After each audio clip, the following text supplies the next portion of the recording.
अब से आप में से कोई भी सल्जुकों को महसूल अदा नहीं करेगा। आपको मुस्तकबिल की तमाम आफात से बचाना मेरा और शहनशाह का काम है। हमारे शहनशाह हमसे क्या चाहते हैं निकुला? वो आप लोगों से महसूल नहीं, खून चाहते हैं मेरे अजीज दोस्त।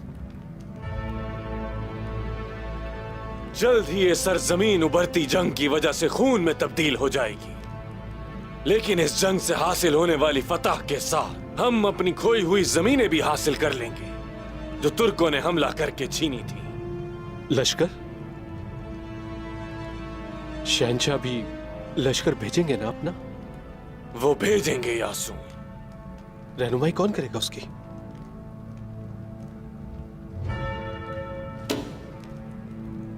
दुकास।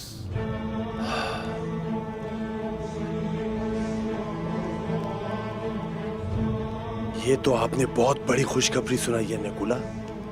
दुकास एक उम्दा कमांडर है और तुरुल ने हमसे जो कुछ भी छीना है वो सब हम उसके बेटे से वापस लेंगे। अब वक्त आ गया है इसका।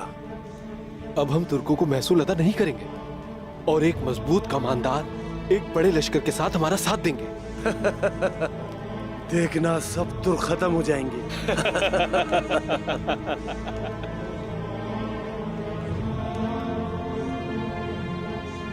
लियो,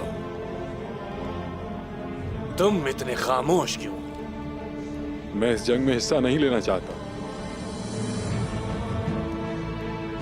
तुम्हें अंदाजा भी है कि क्या कह रहे हो? तिजारत का खात्मा और गेहातू का गुस्सा अपनी तरफ मुतवज्जो कराने से हमें कुछ हासिल नहीं होगा। ये तुर्क हमारे सिपाहियों, जमीनों और वकार को बुरी तरह कुचल रहे हैं, तो आप कैसे तिजारत के बारे में बात कर सकते हैं लियो? तुर्कों के लिए अपना गुस्सा संभाल कर रखें। निकोला ने मुझसे पूछा कि क्या सोच रहे हो, तो बस मैंने उसका जवाब दिया। आप अपनी राय अपने पास ही रखें लियो।